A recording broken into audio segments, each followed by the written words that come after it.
Alright, welcome to my social engineering presentation. I'm Nick Kelly. This is a school project. This is for my Cyber 33250 Cybersecurity Principles and Applications class with Professor Jennifer Grant at Metro State in St. Paul. Let's go. Disclaimer, this video is for educational purposes only. I'm going to show you a demo later in the video where I'm simulating a phishing attack, so I'm not going to be responsible for any misuse. Use that toolkit for something bad, not my problem. Use it at your own risk. So what is social engineering? It's defined as the psychological manipulation of people in performing certain actions or divulging confidential information. It is a harmful act in most cases, in most contexts, and this is unattributed, but research has shown that it's going to continue to be a problem in the next 10 years, probably. So it's important you learn about it. So here's why it's effective. In an organization, humans are usually the weakest link.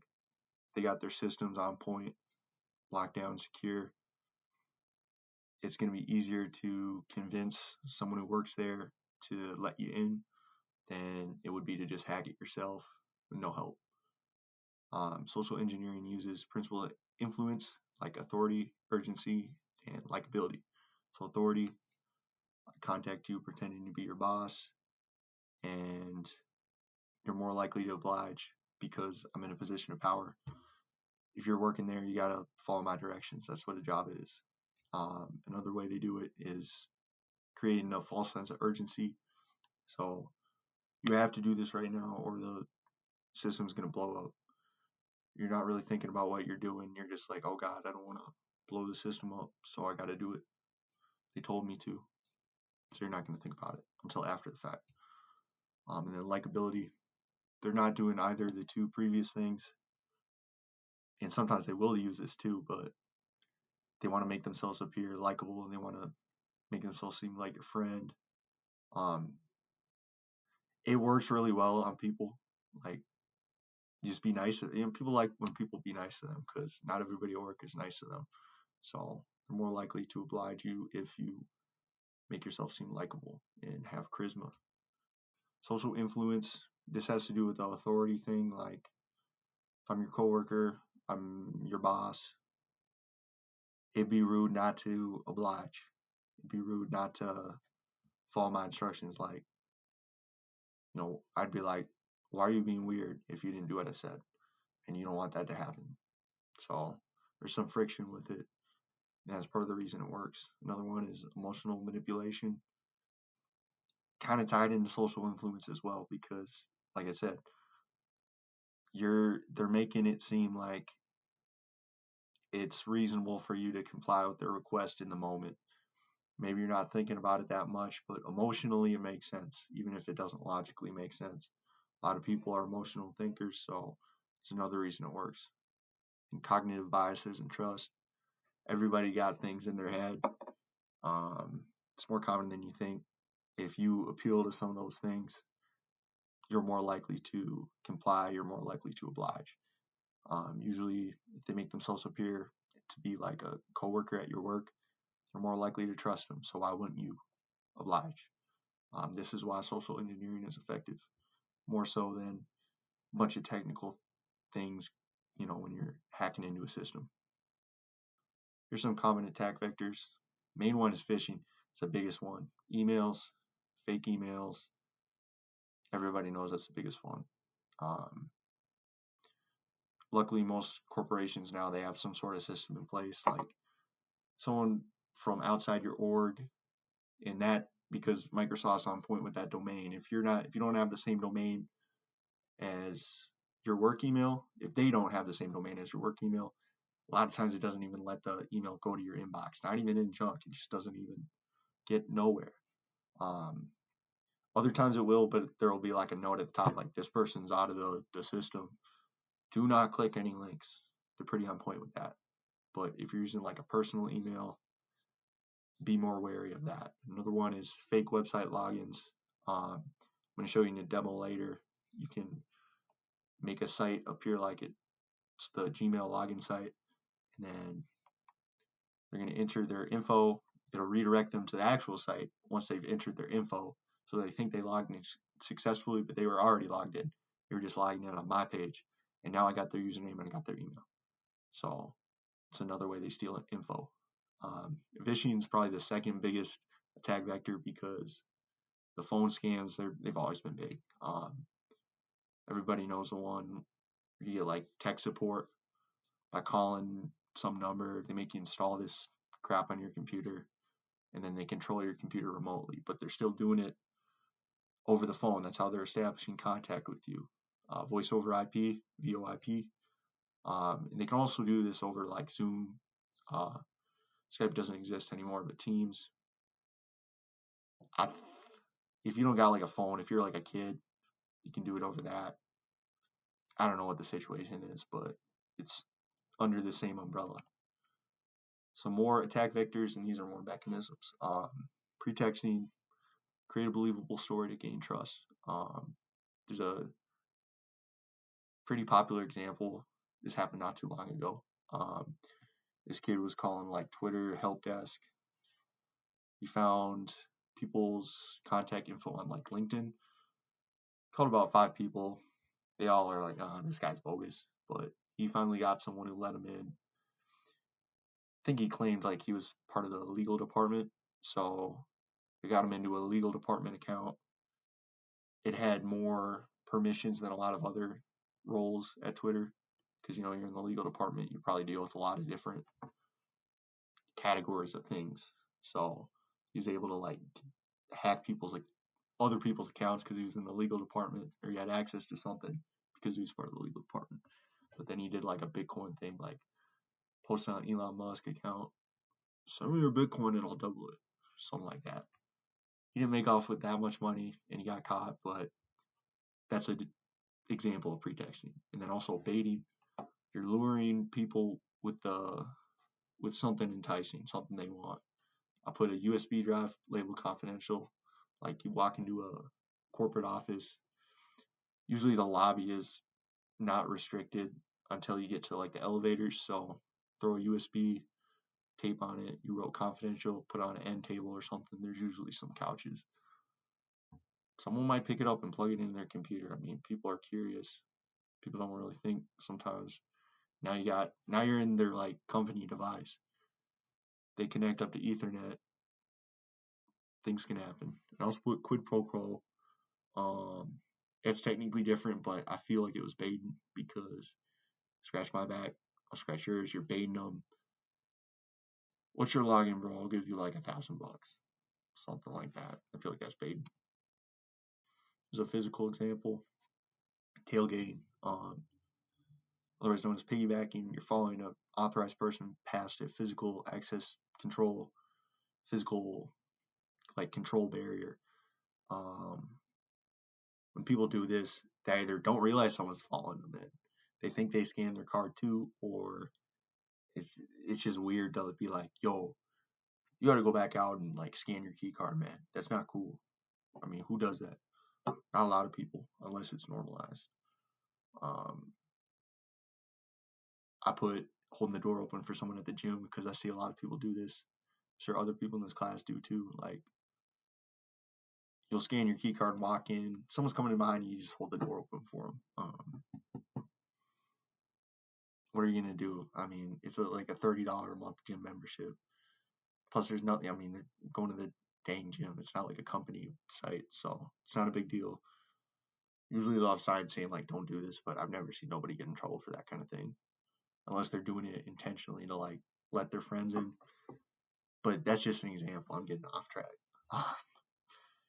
But this is an example of tailgating. This is a way of social engineering because it's weird to be like, nah, man, you can't come in on my card. You got to go back. I'm going to show you guys a demonstration now, and I'll swap to that.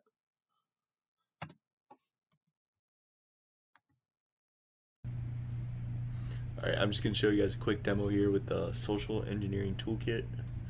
You're going to open up a terminal, sudo se toolkit. If you got it installed, it's going to open up that page. Get the menu here.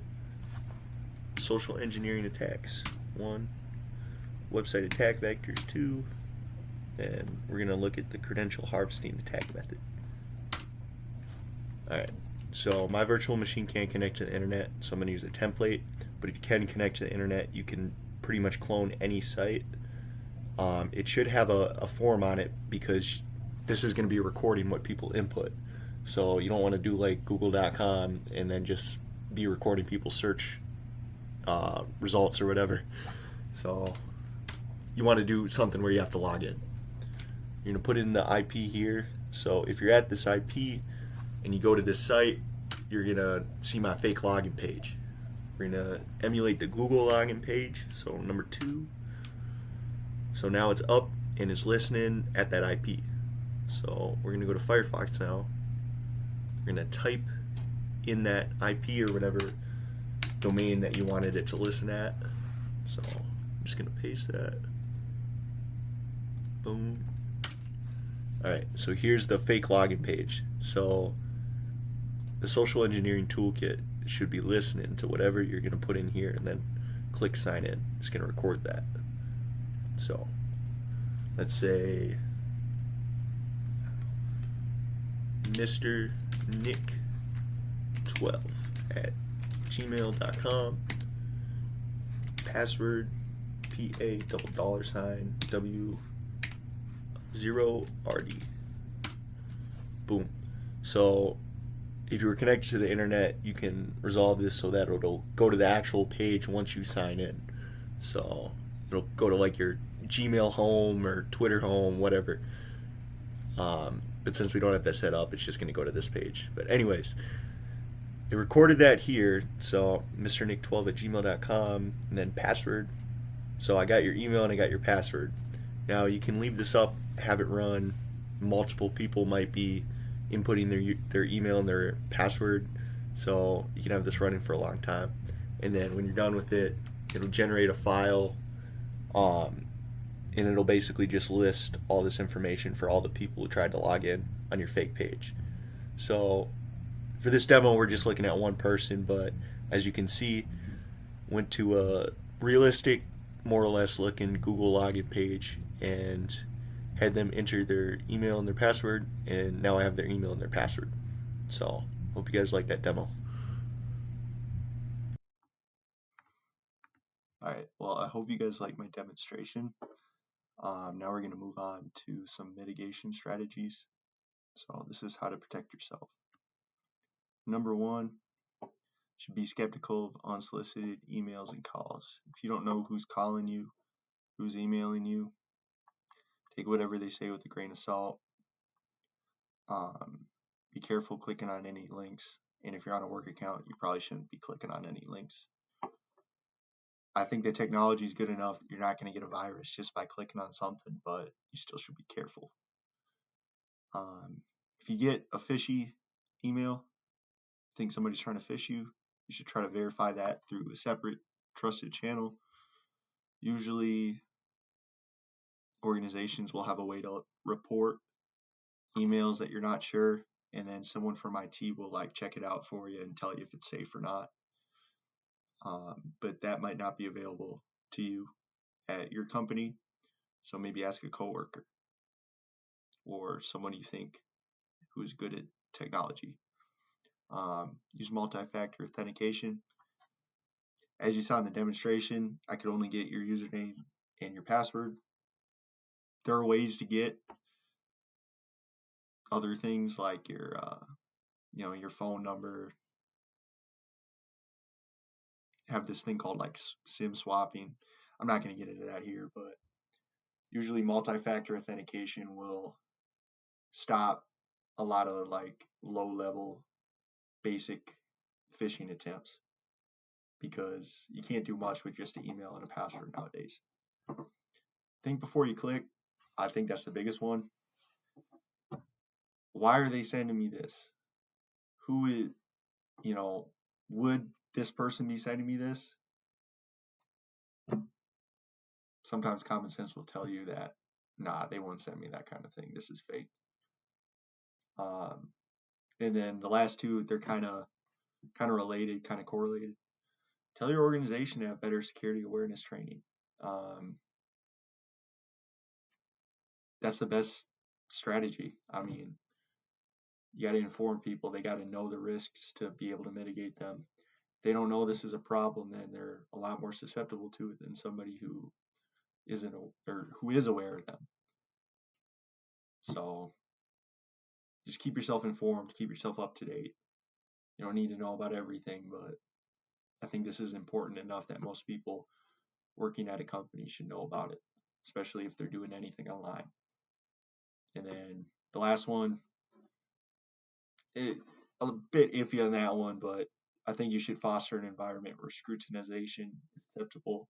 And this is what I was saying with the physical example with the access control barrier.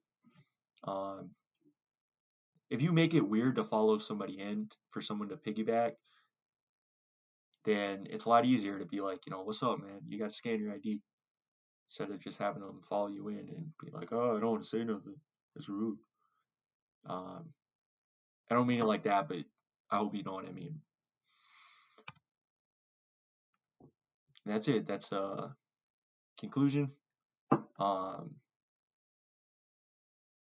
I just kind of gave myself these points. I didn't change them, but maybe that'll be the funny part of the presentation, since it was mostly serious. So we talked about what social engineering is, why it's effective. I gave you guys 4 techniques that they use. I elaborated on a physical example, and then I gave you guys a demonstration. And I even told you guys how to mitigate it. So I'm not too sure there's much more I can say.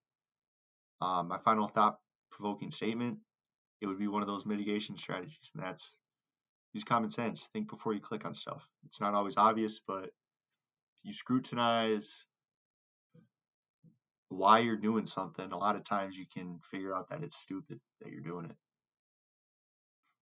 Because I'm going to be putting this up on public, I put my actual email. That's my site, nick@nickkelly.com. Hit me up if you got any questions. And yeah, hope you guys enjoyed.